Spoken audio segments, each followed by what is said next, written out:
So let's think about getting bookings for, and we're obviously in the wedding cake group, we're specifically thinking about wedding cakes and wedding cake bookings here. But a lot of what I'm talking about does apply to other sides of your business as well.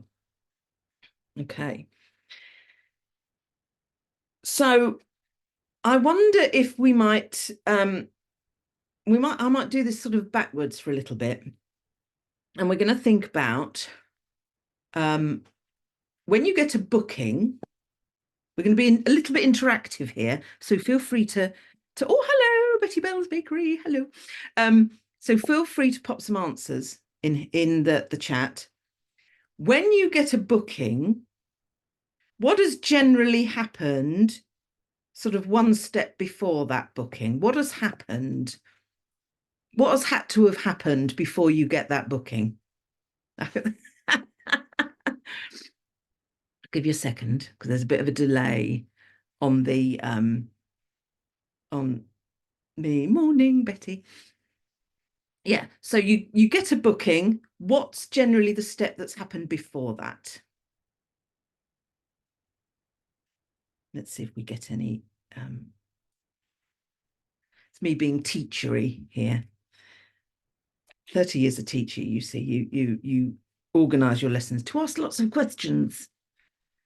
A lot of my lives I just talk. I don't often ask questions, but I will today. I thought I would today. Get our brains going. Have we got any answers here? What an inquiry? Yes, Claudette. Hooray! Thank you. In fact, this is bad teaching because I've got an answer in my head that I want you to actually, and teachers shouldn't really do that. They should ask open questions that can have any answer. But anyway, so yes.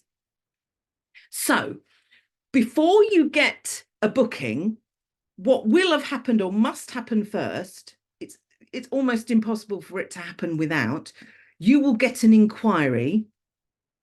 Okay. You will have sent a quote. Okay.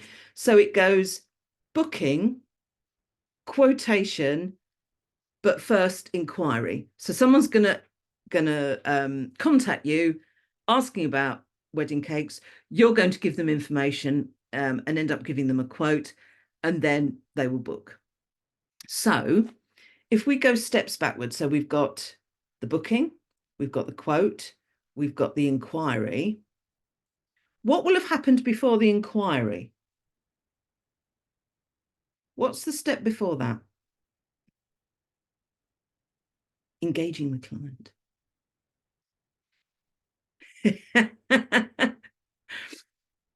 You've sort of answered that question there, Nicola. What's the step before them making an inquiry with you?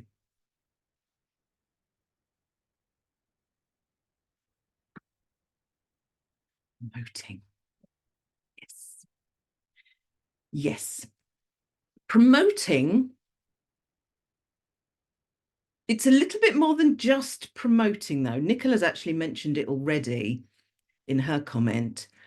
It's to do with engaging with the client, engaging, yes, talking to people, being out there and being present. They have to have seen you somewhere through engagement. Absolutely, absolutely. So what's the step before that then? What's the step before they engage with you and you're able to chat to them? What's the step before that? I don't usually make you work this hard, do I? But I am today. What's the step before engagement and promoting and all that side? What will have had to have happened for that to happen? Notice you make yourself stand out. Yes, absolutely. Being visible. Yes. Posting on your social media, being visible. Okay. So if we work backwards from our booking, there are all sorts of steps that have to have been gone through, and we can engineer all those steps. But the first one, you don't get anything, you don't get any bookings without actually being visible in the first place. And this is where my graphic comes in. Are you ready? Some of you may have seen this before. Hang on. La, la, la, la. Let's do that one. There we go. It's called a sales funnel. Some of you will have heard about this. Some of you will know about this. If you don't know about this, prepare for your mind to be blown, because it's a bit of a game changer, this, once you realize how things work. And lots of businesses work this way. It's called a sales funnel because of its shape. But the idea is that to make sales down at the bottom, you have to get people in at the top. You have to have visibility and awareness. People must know about you. It seems really obvious, but some businesses just don't think about it. They just think about putting sales things out.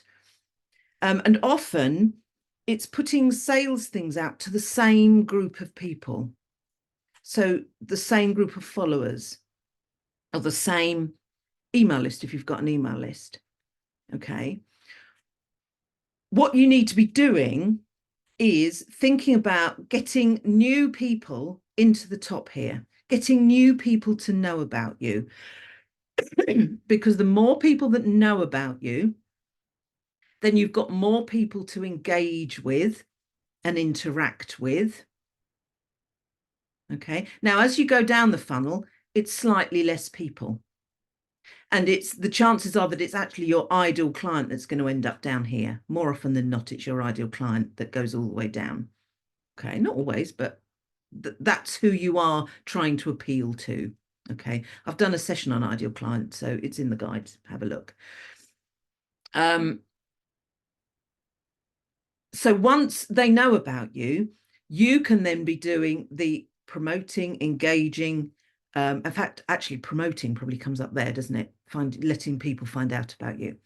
This bit is the engagement, commenting, chatting, showing that you've got a lot in common with your ideal client, with what you post on social media, that kind of thing. So people start, commenting on your post, liking your post, sharing things. And when you get further down here, people are really showing interest. That's when you start getting inquiries, because they're really interested in what you do. And of course, as most of us know, or most of us experienced people know, that not all of your inquiries end up with sales. And that's part of the whole sales funnel idea, that you will get a number of inquiries and only a few of those will actually be a sale. Okay. I think at the moment, my statistics, if you like, I think for about every 10 or so inquiries, I might get one, possibly two bookings. So that's what I work at. So if I'm thinking, right, I need 10 people to inquire, I need far more people to see me so that it can filter down to 10 people inquiring, so that I can then make one or two sales. Okay. So this is what we're thinking about. To get more bookings, to get more sales down here, you've got to be doing all the rest of this stuff here. Okay. Let's stop sharing. There we go. So how do you get people in the top? Well, you're probably doing a lot of that already. Social media is the main one. And fairs, wedding fairs, they're the main two that we will do. Okay. And social media, remember, it isn't just, I've got this thing for sale. I've got this thing for sale. I'm selling this. Do you want to buy this? It's not just that. If you just make it all about that, you're not going to get the connections and the engagement. Your social media has to be full of things that your ideal client will be attracted to and engage with and warm to. So not only the sales posts, but pre-sales things, perhaps not so much in weddings, because we're sort of open all the time. But if you're, launching a new flavor, or you're going to a fair or whatever it is, pre-launch stuff. But giving tips, hints, giving value, giving people information, that goes an awful long way on social media. Because people will find you, give tips about how to buy wedding cakes, what kind of wedding cakes, all those kind of things. If you don't know about this site called Answer the Public, answerthepublic.com is a site that tells you what people have searched for on Google. And if you put wedding cakes in there, you'll come up with a whole load of questions that people have Googled. Oh, excuse me. So from there, you can then start giving hints and tips. How do I cut a cake? How long will a cake last for? Can I freeze a cake? All those kind of things. And the more you do that on your social media, the more people will be attracted to what you're doing, and, start to follow that kind of thing. And you're going to get more engagement that way. But remember, social media isn't always just about the followers unless it's ideal clients that are following. Okay, you've got to really hone into the ideal client thing here.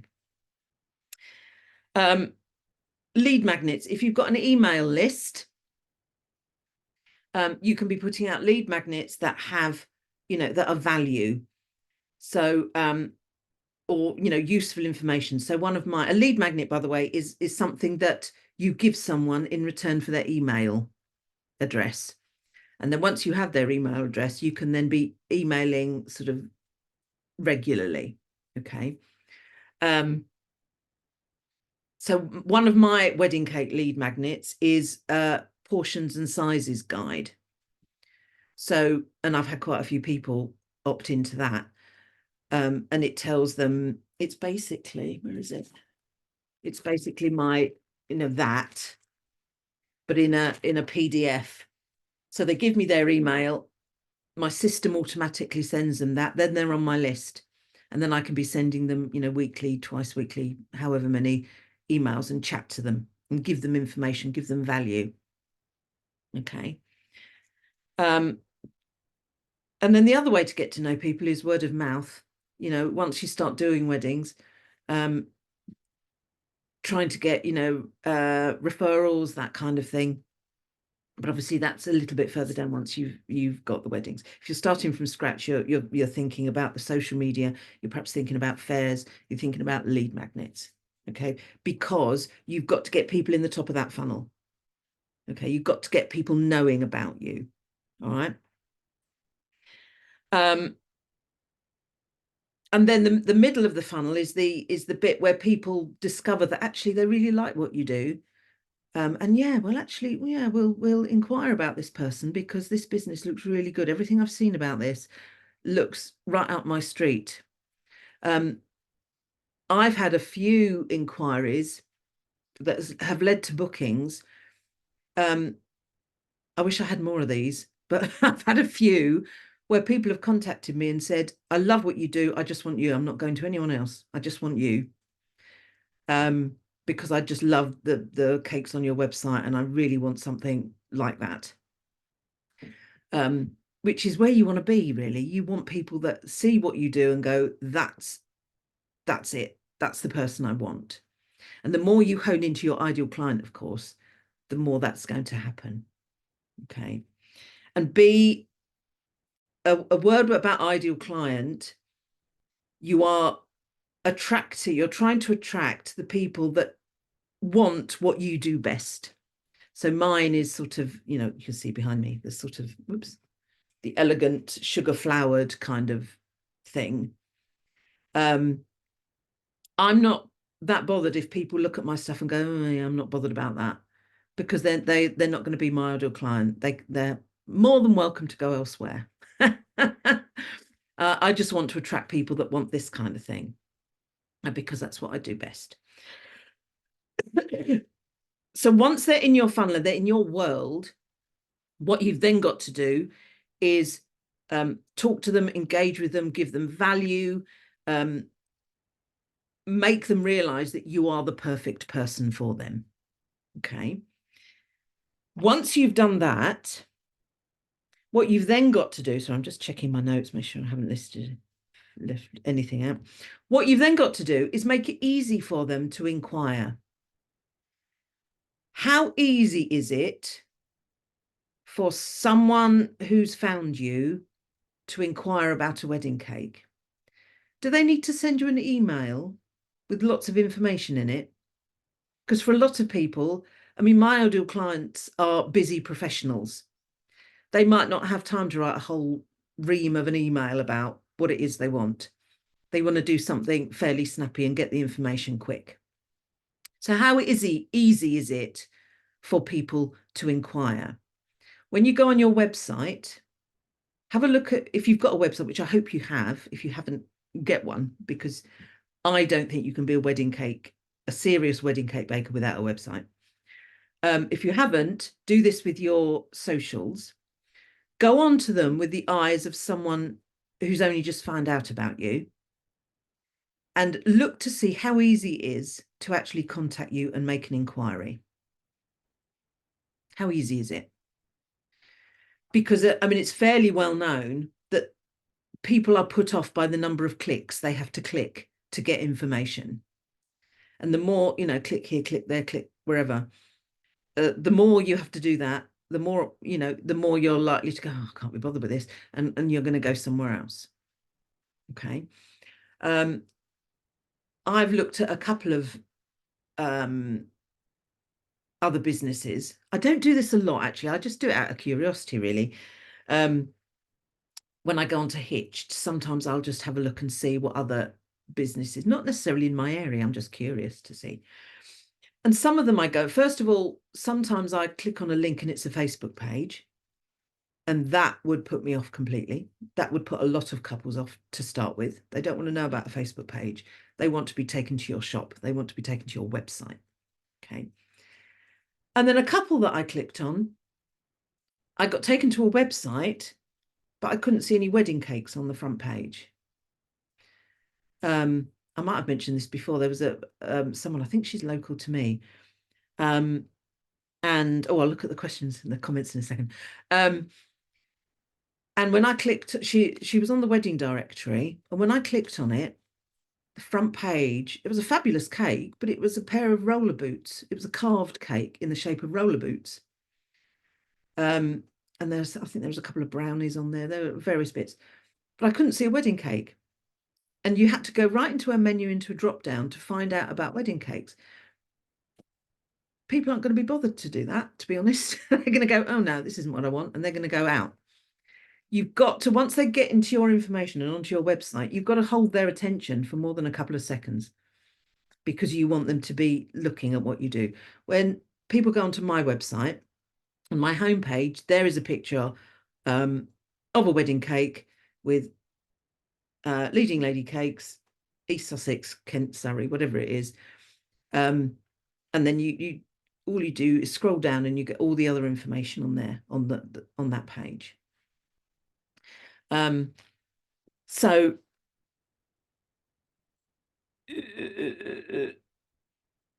hang on, let's have a look at it's answer the public. Hang on, let me share, then I can show you. Let me share. And I will show you. Oh, hang on. There. I think it's answer the public. Let's have a look.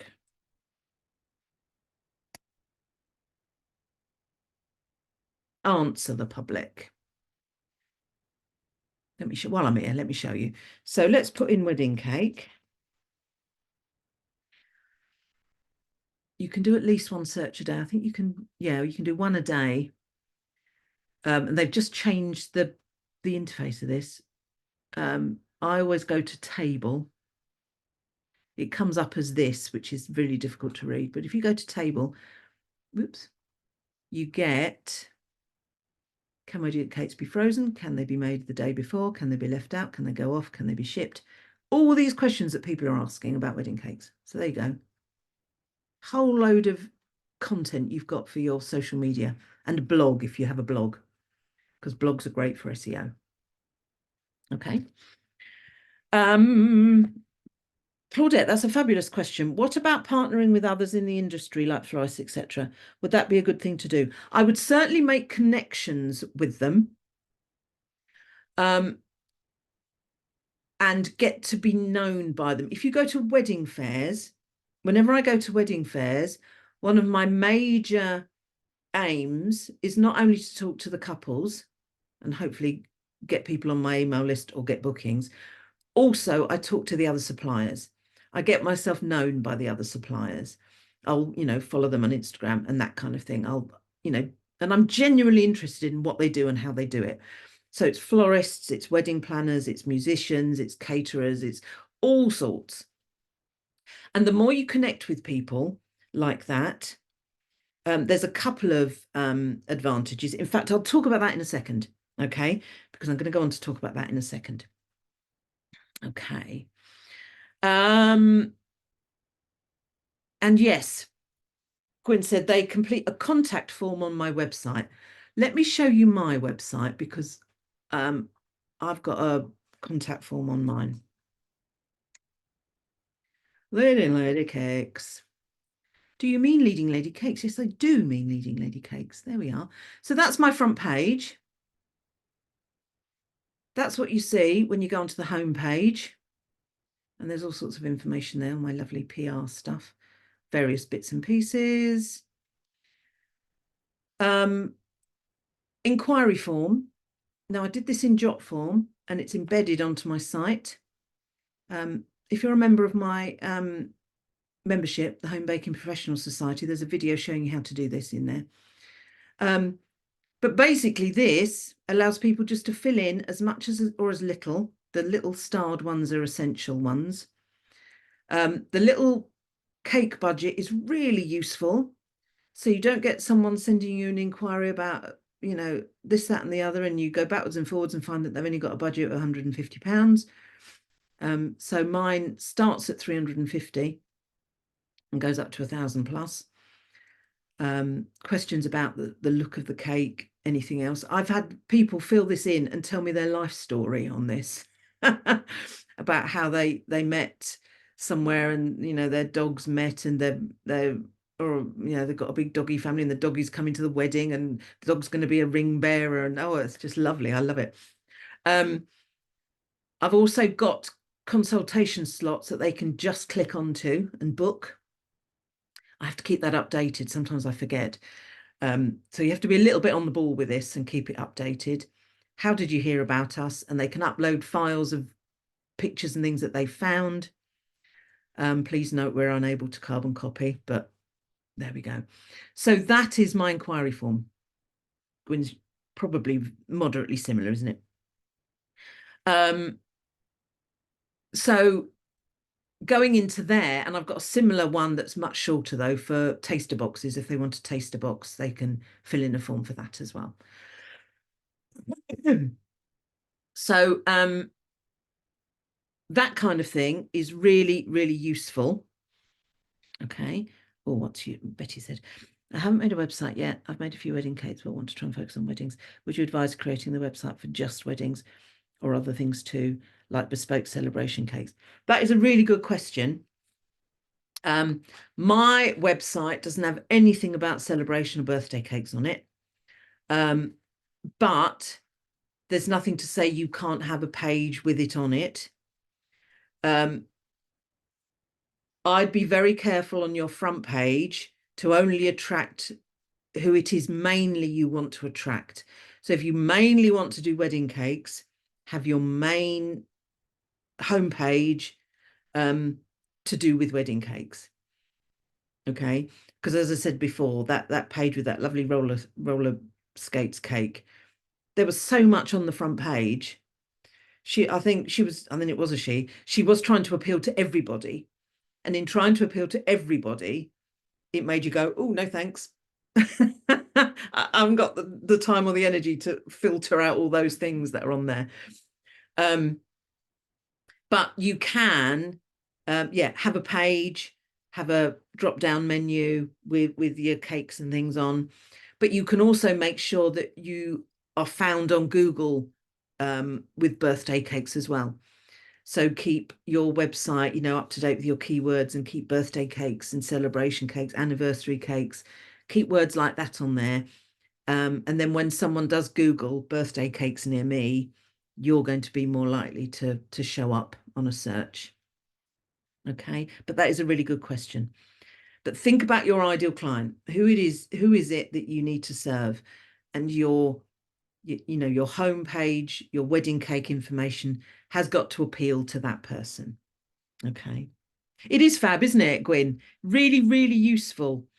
So you can do an awful lot of content on your social media just by that website.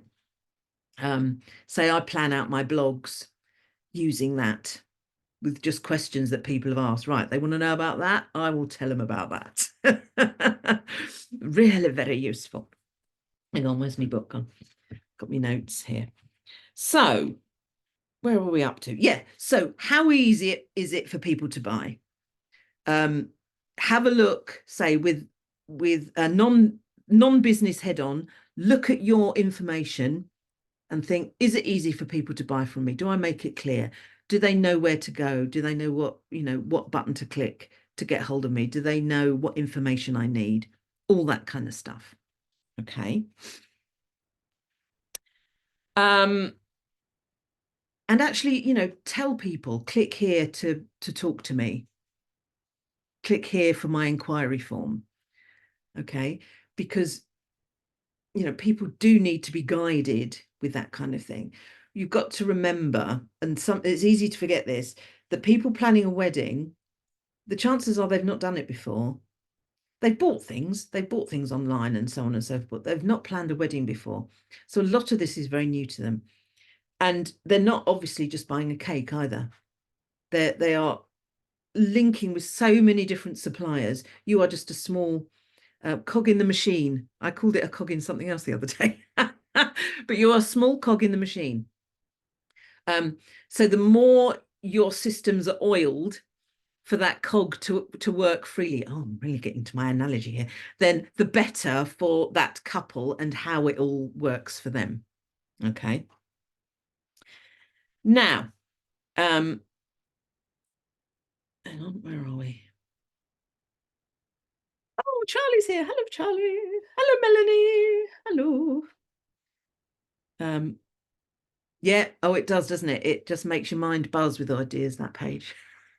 Could be on it for hours. And you can, by the way, if you look in the sort of top right, you'll see a little download button. So you can download all those questions, and then come back the next day for your next free one, and keep downloading them and save them. Just a little hint there, because it may be that it disappears and it won't let you search again. So download them. So you've got people into the top of your funnel. You've got them engaging with you. You've got them, you're talking to them. You're encouraging them to talk to you. And the other way to talk to your ideal client is to link, coming back to what, sorry, my brain's gone fuzzy, to what Claudette was saying about collaborating. If you link or follow other suppliers in your area, particularly things like venues. I was talking to Nicola about this the other day. If you're talking linking to venues, kind of venue that your ideal client will book. So for me, it's like, the big posh hotels, castles, stately homes, places like that. And then every day you go into your Instagram, because it's more often than not Instagram where these people are, and look at the latest posts of all these people. So we're not just talking about venues, we're talking about the florists, we're talking about wedding planners, we're talking about musicians, we're talking about photographers, we're talking about, make a list, all the different suppliers. Okay. And you go on to their latest post and you make a really valuable comment, not just a like, not just, oh, that's lovely, although that's better than nothing, but a really good value comment about what it is they've posted. Because what will happen then is you are then tapping into their followers and to people that have booked them. And And so a couple looking at their photographer's Instagram, and it's a picture that their photographer has put up on their Instagram. They scroll down and they see Leading Lady Cakes has made a nice comment. They think, oh, who is this Leading Lady Cakes? This looks interesting. They click on my link and they see my profile and my grid and they go, oh, that's a nice cake. I want that. And they're more likely, and they from there they might well follow you, and they might engage with you. I have got quite a few bookings that way because I have engaged with other accounts of other wedding suppliers. So that is a really good way to collab with people. And even better if you know them, if you've met them at wedding fairs. You do a wedding fair on the Sunday, so the Sunday evening or the Monday, if you haven't followed them, you follow them already, and you go onto their latest post and you go, oh, it's great to see you yesterday. I loved your whatever it was. Value comments, really, great comments. And of course, the more you comment on these accounts, the more Instagram will show you their accounts. And the more you can comment. It goes in a cycle, doesn't it? So get your name known and make sure, obviously, that you're doing that with your business name, not your personal profile. So when I go into, all the venues, because it's mainly venues at the moment, because a lot of venues are promoting because it's engagement season.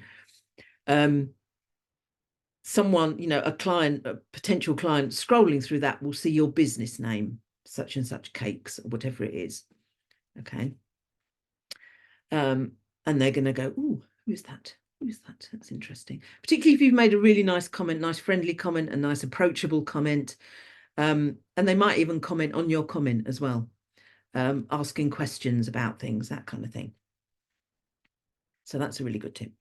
So if you do all of that will lead people down your sales funnel and make it much more likely for them to make that inquiry, which will then lead to a quote, which will then lead to a booking. Okay. Now, if you've got to the inquiry bit, so that's how you work, what you work on to get lots of inquiries. Once you've had an inquiry, and you obviously send a quote, you send information, you don't just leave it there. You don't just send once and hope that they get back to you. All the sales experts that I know, and I know a few, say that the fortune is in the follow-up. There are various, again, statistics that the sales experts talk about that actually it's something like, this isn't accurate, but it's something like 80% of sales happen after the 5th follow-up. It's something like that. Most sales happen after a number of follow-ups. The percentages of sales that happen on first contact, so your first email, the percentage of that turning into a booking is far lower than the percentage of following up. So you've got to follow up. Once you've sent a quote, whatever your strategy is, so it might be after a couple of days, it might be after a week, wouldn't make it longer than a week though. Go back to them. Have you looked at my information? Have you got any questions? Whatever. So that's the second follow-up. And then after a couple of days, however many days, you then do the third follow-up. Have you got any more questions? Okay. Now, some people are reluctant to do that because they think it's pushy. You're not being pushy, you're being helpful. Okay. Let me tell you the story last year. I say story, it's not really a story, but last year, around, I think it was August time, I saw something online. I think it was one of my favorite venues. They posted that they were having a wedding fair. And it gave the details of the organizer. So I emailed them and said, oh, can you send me details? I'm really interested in this wedding fair. And she sent me a lovely email, nice friendly email with all the details on it. And then, of course, life took over and I got busy. And a couple of days later, I thought, oh, I must get back to them.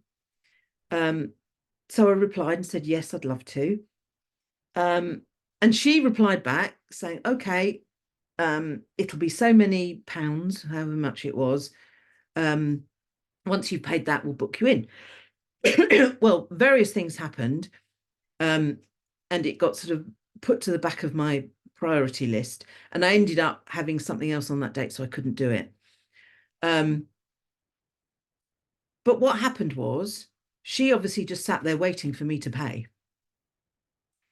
So when it came to a week before the fair, she said, "Oh, are you still coming?" I said, "Oh, I'm really, really sorry. I mean, it's awful."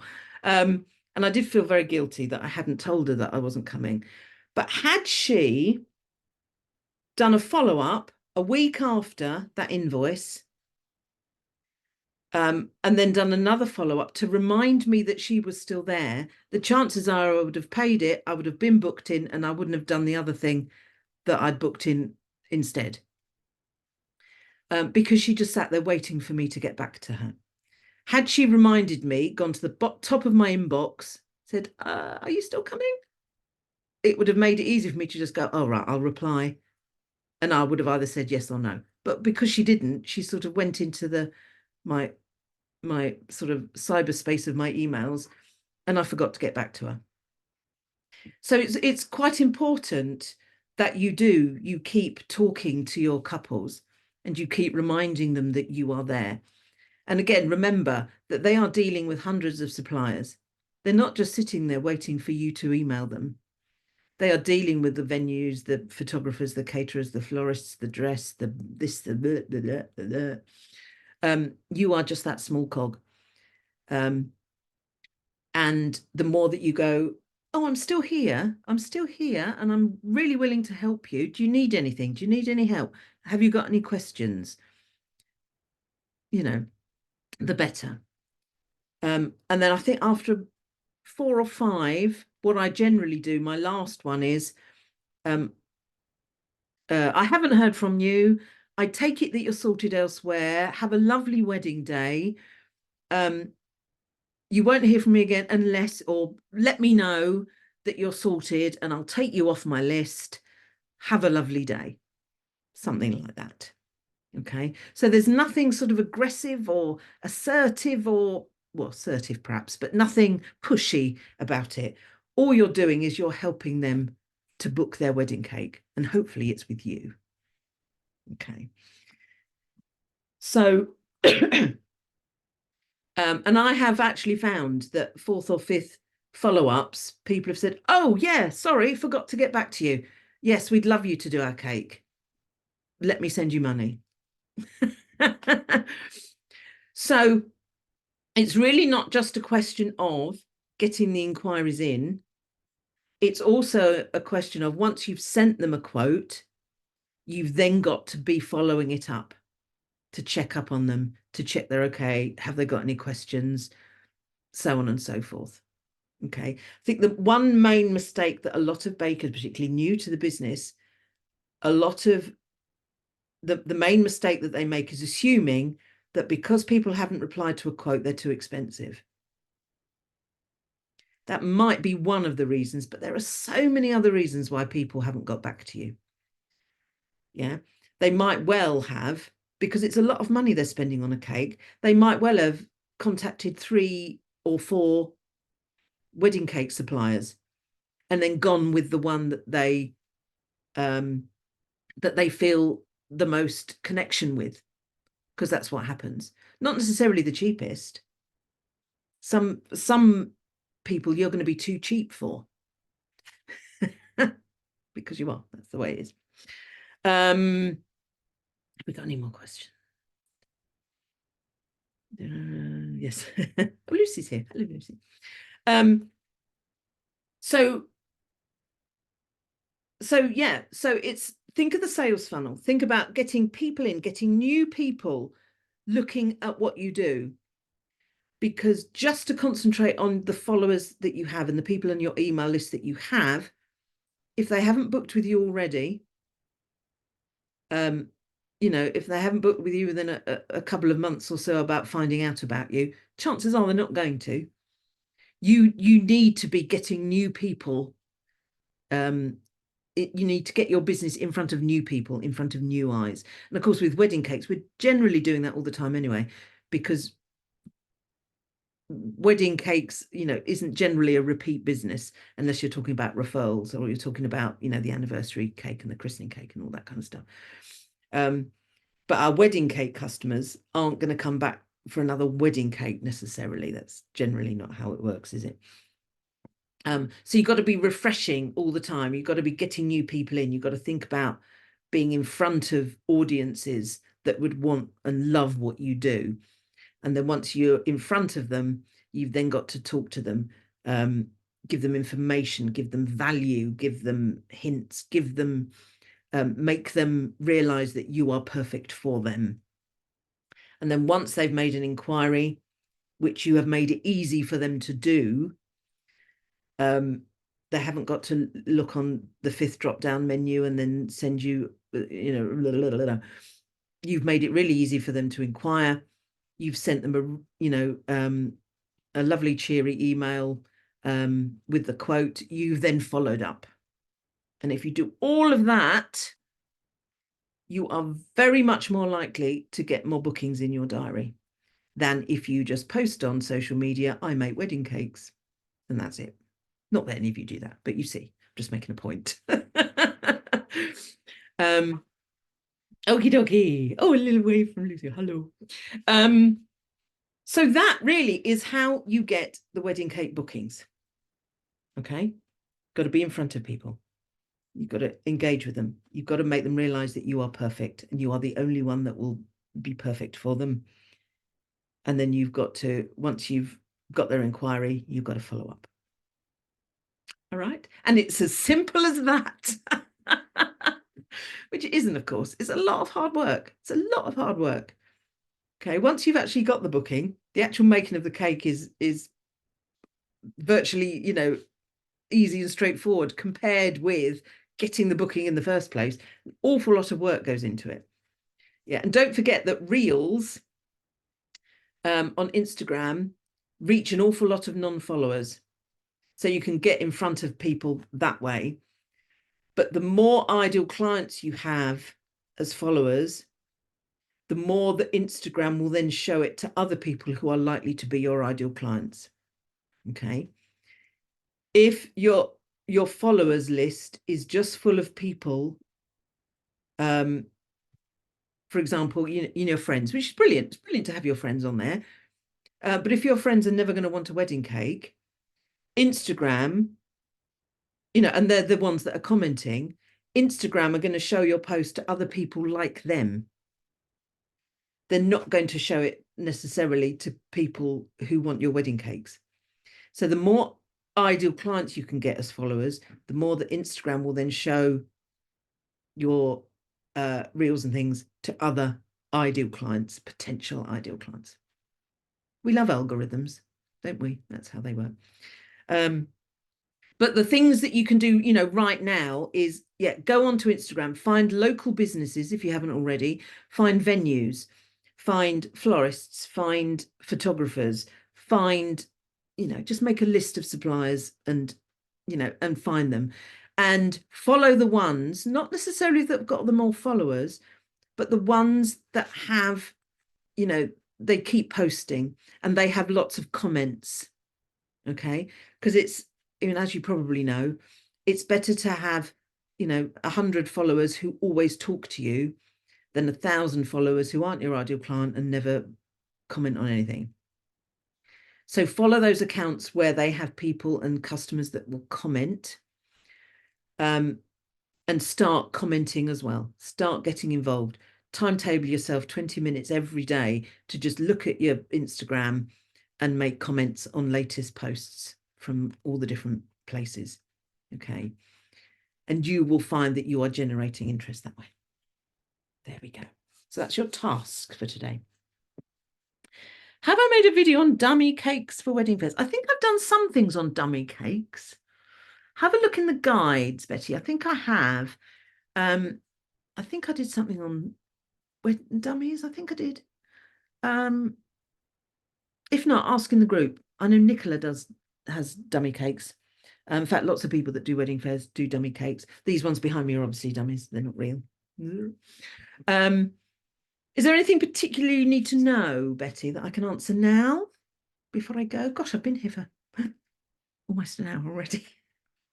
I do go on, don't I, once I get the bit between my teeth. If there's anything particular, if not, ask in the group, and we can all chip in and help you that way. Okay, oops. My phone is doing silly things. Okay, because I will let you go now, as it's 10 to 11. I've got various other things to do. I've got to take the kitten to the vet later. I specialise in buttercream cakes, but I've only made fondant dummy cakes. Good, good, Gwen. Get out there and do it. You don't offer fondant wedding cakes yet? Oh, you're very welcome. Oh, it is possible to buttercream a dummy. I've buttercreamed dummies before. They don't obviously last as long as the fondant ones, but you can buttercream a dummy. You just have to make sure that when you clean it off, you don't put anything down your sink that will block your drains. I think some people, I haven't done this, but I think some people put cling film over dummies and then buttercreamed that, and then they can just remove the cling film. I haven't tried it, but it might be worth a go. But you can, once you've buttercreamed it, you can keep it in a box and let it sort of dry and crust over, and it'll be fine. I mean, no one's going to eat it anyway, so it doesn't matter if the buttercream isn't edible. But I know it is possible to do that. Okie dokie. Use polyfiller instead of buttercream. Nicola, you're a genius. Does that really work? Using polyfiller?